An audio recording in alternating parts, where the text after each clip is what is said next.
excavating just a little bit, something about what, what the place was like before we started excavating. I have some stories from devotees that came up, and Kirtanananda said, here's the place we're going to build Prabhupada's palace, and it was just a dump. So thank you. Thank you. It was a dump in the middle of the forest, and there was no indication that there was any merit to that site until we started clearing the trees. And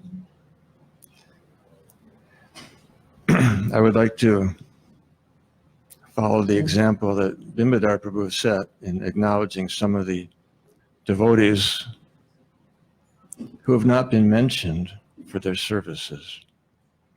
Because as we hear the services that others have offered, it softens our hearts and it rejuvenates that spirit of brotherhood and camaraderie that we experienced during the construction of the palace. I don't know if anybody even in this room even knows who the first crew was on site.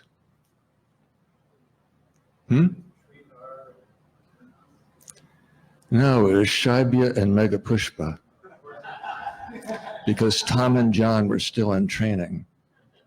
Those are horses, for those of you who don't know. So the horses began the clearing, and the initial stages of excavation with the horse-drawn excavator.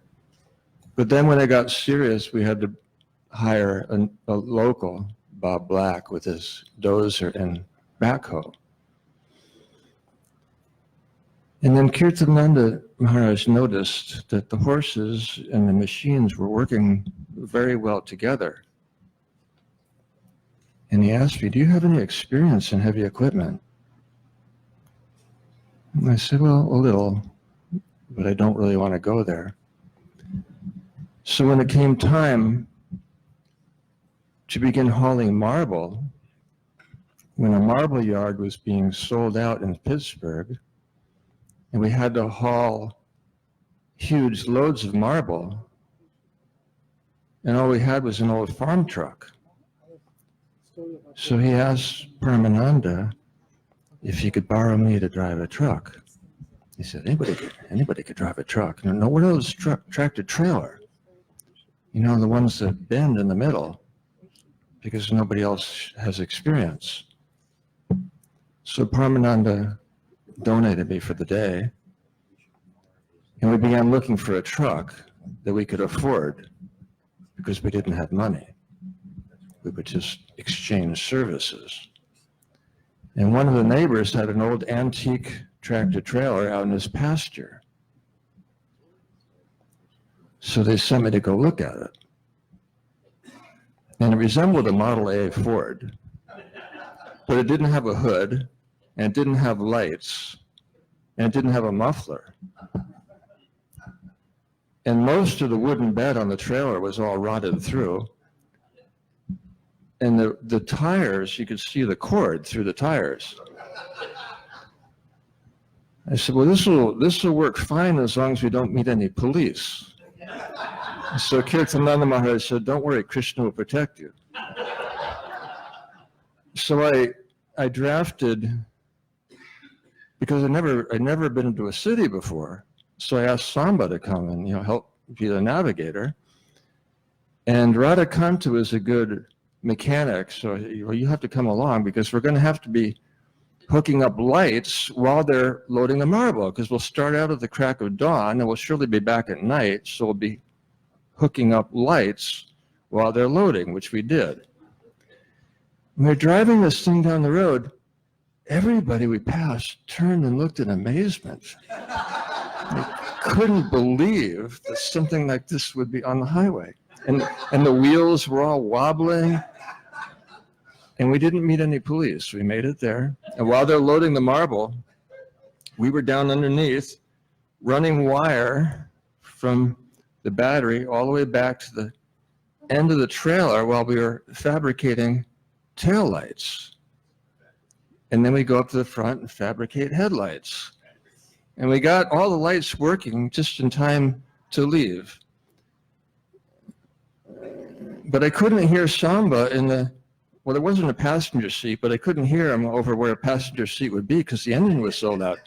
So he was standing on the running boards, shaved up with his dhoti and tilak, standing on the running boards while we're driving through Pittsburgh, pointing the direction for me to go.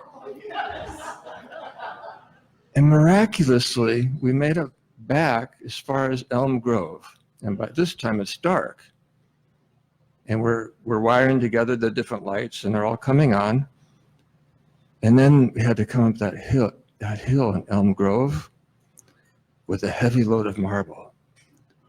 And this truck was so loud when it was coming up the hill. You could see lights going on in houses all across the landscape. And then we got to the top of the hill, and then there was the red flashing lights. They caught us. And the cop got out and he looked at that thing. He said, "How can this be?" So then he said, "We're taking that truck to the jail, and all of you too." So he said, "Turn it around here." And it was just a little driveway on the side of Route 88. And this is a tractor trailer. Now, you know, when you turn a tractor trailer to the jackknife, past the jackknife position, which is it's a 90-degree angle. But sometimes in a real tight bind, you have to turn it even further so that when the tractor's backing up, the trailer and the tractor's backing up and the trailer's going forward. And a really good driver can navigate these things through difficult. But the problem is, when it jackknifed, as we turned around in that man's driveway, it broke all the wires. So then the cop said, "Just stop there. I'm impounding this thing on the spot." And he took out his list and started writing out citations. I told Radhakanta, "Get down underneath and start putting the wires back together again." So the cop wrote, "No running lights." "Radhakanta, hook up the running lights." I said, "Look, they're working." And he looked. He couldn't believe it. "Well, you have no brake lights." "Radhakanta, brake lights." So I, "Look, the brake lights are working." "Well, you have no headlights." "Radhakanta, headlights." And the headlights came on. And then the blinkers came on. And the cop said, "Get away from that truck." So he put us all in a cop car and locked us up in jail in the middle of the night. And they had a wrecker come and tow the truck to the jail, and they impounded it. Yes, with the marble. It was all impounded. So then they say, "You get one phone call." And he couldn't reach anybody in New Vrindavan. So he called Bob Black, the man with the dozer and backhoe who was working with me at the palace. And first of all, "You know Bob Black?" "Yeah, we know him." So we called him and he told the cops, "Let them go." So they asked, "You know Bob Black?" "Yeah, he's releasing him." So we were released, but the marble's still impounded. And it looked like it'd be a very lengthy process to get it back. So we're trying to figure out how to get the marble. And then those same rednecks who had that tractor trailer out in their pasture, they were like part of a clan. And they all took their shotguns and pickup trucks and went to the police department. And there was a major confrontation. They had the cops surrounded by these rednecks. And it was a very tense situation. So then Bob Black calls us and says, "Now's your window of opportunity. You can get the marble now while these guys are fighting it out. So we got every truck and every horse wagon and everything we could, and we went into the police department again, the same crew that they had locked up the night before.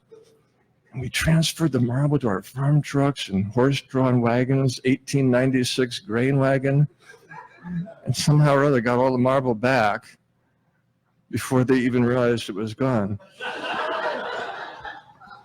So, different people ask, how could, this group have built Srila Prabhupada's Palace of Gold? And one theory is Yankee ingenuity. But that also necessitated that Krishna protected us. And that was Srila Prabhupada's final blessing, as Somadas so lovingly recounts. His last address, Srila Prabhupada's last address to the palace crew was, simply keep working like this and Krishna will protect you. Thank you.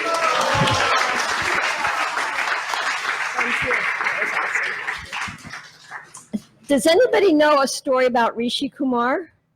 Anybody here know a story about Rishi Kumar? Well, he said he would talk tomorrow. He's going to be here. Raghunath, do you want to say a little story? You don't want to